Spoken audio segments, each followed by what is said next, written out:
Welcome to the channel guys. कैसे हैं आप लोग? आशा करता हूँ आप लोग अच्छे होंगे। तो आज एक नया ऑप्शन ट्रेडिंग स्ट्रेटेजी के बारे में हम लोग डिस्कस करेंगे जिसका नाम है कैलेंडर स्प्रेड्स। ये भी काफ़ी फेमस स्ट्रेटेजी है, बड़े बड़े ट्रेडर इसको यूज़ करते हैं, बनाते हैं और काफ़ी प्रॉफिट कमाते भी हैं। ये स्ट्रेटेजी बेसिकली तब बनाई जाती है जब मार्केट एक रेंज में कंसोलिडेट करता है। तो जैसा कि आप नाम से समझ पा रहे होंगे कैलेंडर स्प्रेड, तो एक ही कैलेंडर ईयर, एक ही कैलेंडर मंथ में हम एक एक्सपायरी में सेल करते हैं और अनदर एक्सपायरी में हम लोग बाय करते हैं। तो पूरी स्ट्रेटजी को डिटेल में समझेंगे एक बार। तो चलिए चार्ट पे चलते हैं और फिर वहाँ पे एक बार डिटेल में समझते हैं कि कैलेंडर स्प्रेड्स क्या होते हैं। इससे पहले मैं बता दूं, कैलेंडर स्प्रेड्स दो तरीके के होते हैं। एक तो कैलेंडर स्प्रेड बेसिक होता है और एक डबल कैलेंडर स्प्रेड्स भी होता है। मैं दोनों के बारे में आपको बताऊंगा। तो चलिए मैं ले चलता हूं आपको चार्ट्स पे, जहां पे मैंने पोजीशंस पहले से बना रखी हैं कैलेंडर स्प्रेड्स की। तो चलिए लगाता हूं मैं चार्ट्स। तो ये हम लोग आ गए हमारे चार्ट्स पे। जैसा कि आप चार्ट में क्लियरली देख पा रहे होंगे, इसमें हमने दो ट्रेड लिया है। तो पहले मैं ट्रेड्स को एक्सप्लेन कर देता हूँ कौन कौन सा ट्रेड हमने लिया है। सबसे पहले मार्केट जो हमारा निफ्टी चल रहा है वो चल रहा है 24,545 पे। और हमने दो पोजीशंस लिया है। जैसा कि मैंने कहा था, एक एक्सपायरी की हम बेचते हैं और एक एक्सपायरी की हम ऑप्शन को खरीदते हैं। तो ये बेसिकली जो मैंने जो पूरा स्ट्रेटजी बनाया है वो मैंने पुट में बनाया हुआ है। पुट सेम स्ट्रेटजी आप कॉल को लेके और बेच के भी बना सकते हैं, ठीक है। तो ये मैंने जस्ट फॉर द पर्पस दिखाने के लिए मैंने पुट में ले रखा है, ठीक है। तो सबसे पहले मैंने क्या किया है, एक 19 दिसंबर मतलब वीकली एक्सपायरी की एक स्ट्राइक को, जो कि है 24,500 की पुट को मैंने सेल किया है, ठीक है। और फिर मैंने क्या किया है, एक बाय किया है मंथली एक्सपायरी 26 दिसंबर की सेम 24,500 की पुट को मैंने क्या कर दिया है, बाय कर लिया है। इसको मैंने सेल किया है और इसको मैंने बाय कर लिया है, ठीक है। तो इससे हमारा इस स्ट्रेटेजी जो बनाई है इसको ही हम लोग नाम देते हैं कैलेंडर स्प्रेड का। जैसा कि अभी आप देख पा रहे हैं, तो ये देखिए ये चार्ट निकल के आ रहा है ना। अगर मार्केट, जैसा कि मैंने बताया था कि ये स्ट्रेटजी कब हम बनाते हैं, जब मार्केट हमें लगता है कि एक रेंज में रहेगा तभी ये प्रॉफिट देती है। तो ये देखिए मार्केट इस रेंज में रहेगा। अब आप कहेंगे कि रेंज बताइए, एग्जैक्ट रेंज कोई भी नहीं बता सकता है इसमें, क्योंकि क्या है ना, तो इसमें कोई भी मैक्स प्रॉफिट हम लोग जज कर सकते हैं और ना ही मैक्सिमम लॉस को हम जज कर सकते हैं, ना ही इसमें ब्रेक इवन पॉइंट्स कोई भी निकाल सकता है। कोई कहे कि मैं निकाल दूंगा तो वो झूठ बोल रहा है, क्योंकि इसमें ब्रेक इवन पॉइंट्स कोई नहीं निकाल सकता है कि कहाँ पे मार्केट नीचे जाएगा, कितना नीचे जाएगा, या कितना ऊपर जाएगा तो कितना लॉस होगा, कितना प्रॉफिट होगा, वो कोई भी जज नहीं कर सकता। ये मार्केट के मूवमेंट पे ही टोटली डिपेंड होता है इस स्ट्रेटेजी में। पर ये फ़ायदा कब देगी, अब मैं उसके बारे में आपको बताता हूँ। जैसा कि मान लीजिए इस एक्सपायरी को बेसिकली, या तो इस स्ट्रेटेजी को माफ़ कीजिएगा, हम या तो एक्सपायरी डे वाले दिन, एक्सपायरी डे या उससे 1 डे बिफोर एक्सपायरी बनाएं तो ये हमको फ़ायदा देगी। जैसे कि अभी सेबी ने गाइडलाइन निकाला है, बहुत सारे ट्रेडर इसको बना के काफ़ी अच्छा मुनाफा निकालते थे। तो अभी सेबी ने क्लियर कट गाइडलाइन निकाला है कि कैलेंडर स्प्रेड में वो मार्जिन बेनिफिट नहीं देंगे ट्रेडर को। वो इसीलिए है क्योंकि काफ़ी सारे लोग कैलेंडर स्प्रेड्स का फ़ायदा उठा के बेनिफिट निकालते थे, तो वो बंद कर दिया है। तो इसमें देखिए क्या होगा कि जैसे आप एक्सपायरी वाले दिन अगर इसको बनाएंगे तो आपको पता होगा जो ऑप्शंस हमारा एक्सपायर होने वाला है उसमें प्रीमियम डिके बहुत फास्ट होगा, पर जो दूर का है उसमें वेगा रहेगा, उसमें थीटा डिके हमारा बहुत स्लो होगा, है ना। तो इसी से हम उसमें फ़ायदा उठा सकते हैं। जैसे अगर ये मान लीजिए आज मैं वीडियो शूट कर रहा हूँ, उस दिन तो 13 तारीख है, 13/12 है। तो जैसे कि अगर ये मैंने बनाई होती 18 को या मान लीजिए 19 को, तो इसका प्रीमियम मान लीजिए अगर ये मार्केट तब भी 500 पे चल रहा होता तो इसका 100 ही होता। और अगर मार्केट 1-2 घंटे चल जाता और वहीं स्टक करके रह जाता तो इसमें काफ़ी अच्छा फॉल हमें देखने को मिलता है। इसकी प्रीमियम जैसे तो है, तो ये मान लीजिए 30 के आसपास ही रह जाता अगर 1-2 घंटे वहीं चलता। पर और ये जो है 26 दिसंबर की, ये मान लीजिए उस टाइम भी ये 200 ही रहती, 200। तो इसमें जैसे इसमें हमें 70 पॉइंट्स का फॉल देखने को मिला, 70 का, इसमें हमें वो फॉल सिर्फ 20 पॉइंट्स का ही होता। तो 70 में से 20 जाएंगे तो बचेंगे 50, मतलब 50 पॉइंट्स का हमको मुनाफा हो जाता है इस स्ट्रेटजी में, अगर हम इसको एक्सपायरी से एक दिन पहले या एक्सपायरी वाले दिन बनाए तो।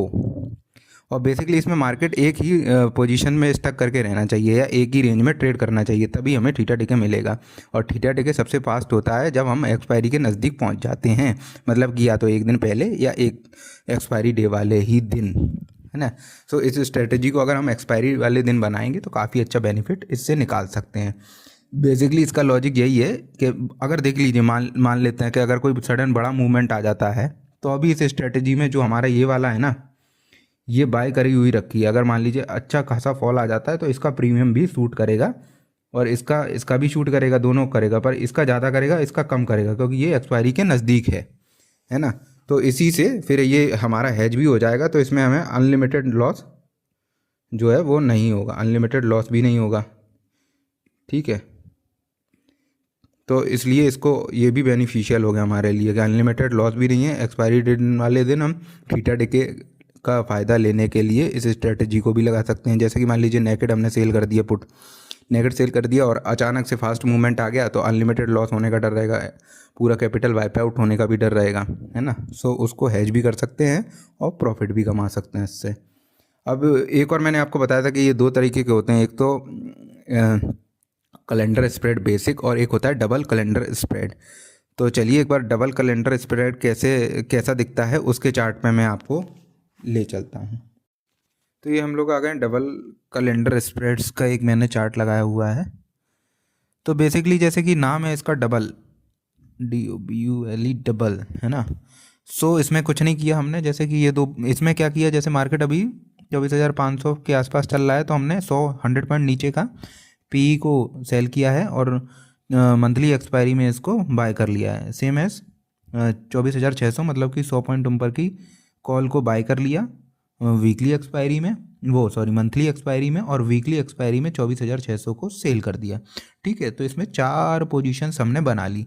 अब देखिए उसका चार्ट जो था वो मैं बता दूं, बहुत सारे लोगों को याद भी होगा, तो वो सिंपल ऐसा बनना था। इसमें जो रेंज थी ना, थोड़ी सी छोटी निकल के आ रही थी, ये जो रेंज है। अब इसमें क्या हो गया, जो ये रेंज आ रही है ना हमारे ग्रीन में रहने की या हमारे प्रॉफिटेबल रहने की, काफ़ी लंबी सी हो गई, क्योंकि दोनों साइड का हमने सेल कर दिया। और 100 पॉइंट नीचे का, 100 पॉइंट ऊपर का, उसमें क्या किया था हमने, एट द मनी का ही, ATM का ही हमने पुट को सेल कर दिया था और बाय कर लिया था, है ना।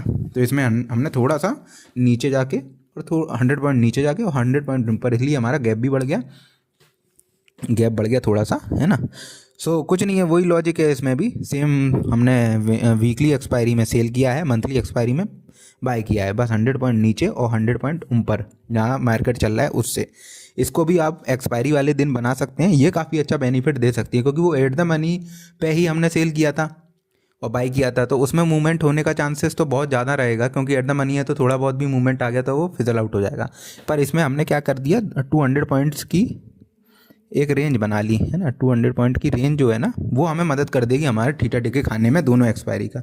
तो इसमें अगर हम वीकली एक्सपायरी या एक दिन पहले बनाते हैं ना, तो ये जो दोनों प्रीमियम थे ना, हम इसको ईट कर लेंगे, 136 और दूसरा है 153, है ना। उसके कंपैरिजन में ये तो 0-0 हो जाएंगे अगर बीच में रह गया। उसके कंपैरिजन में जो ये दो बाई की है ना, उनमें इतना डिके नहीं आएगा, क्योंकि ये देख ली 136 और 153 अराउंड ये हो गए 275 पॉइंट्स, है ना। इतना डिके मिल जाएगा। उसके अगेंस्ट में सिर्फ ये जो है ना प्रीमियम्स, मान लीजिए 100 भी अगर ये डिके कर गई, मान लीजिए, वैसे करेंगे नहीं 100 भी, है ना, मान लेते हैं पर, तो यहाँ पे 275 तो हमें इनसे मिल जाएंगे, तो अराउंड हमें 175 पॉइंट्स का बेनिफिट हो जाएगा। और 200 पॉइंट्स की रेंज काफ़ी अच्छी है। मार्केट इतना बड़ा मूव नहीं लेता। अगर एक बार आप देखेंगे कि किसी दिन पूरे वीक में एक बड़ा मूवमेंट आ गया है, तो ज़रूरी नहीं है फिर वीक में वीकली एक्सपायरी वाले दिन इतना बड़ा मूवमेंट आए। आइदर अगर कोई न्यूज़ है, कोई बुरी खबर है या कोई पॉजिटिव न्यूज़ है, तो मूवमेंट का हमने कहना नहीं है, तो मूवमेंट आ सकता है बड़ा। पर अगर कोई न्यूज़ नहीं है और वीक में एक बार अच्छा खासा मूवमेंट आ गया 1-आधा% का, तो फिर वीकली एक्सपायरी वाले दिन हम मूवमेंट एक्सपेक्ट नहीं करते हैं, और उस दिन इसको बना के हम एक अच्छा बेनिफिट जो है वो कमा सकते हैं। सो दोस्तों, ये था पूरा हमारा कैलेंडर स्प्रेड्स के बारे में वीडियो। होप आपको अच्छा लगा होगा वीडियो। तो आप वीडियो को लाइक करें, चैनल को सब्सक्राइब करें, और अगर आपको फिर भी कोई क्वेरी है तो आप कमेंट्स में पूछ सकते हैं। मैं कोशिश करूँगा कि आपकी क्वेरी का जवाब दे सकूँ। धन्यवाद।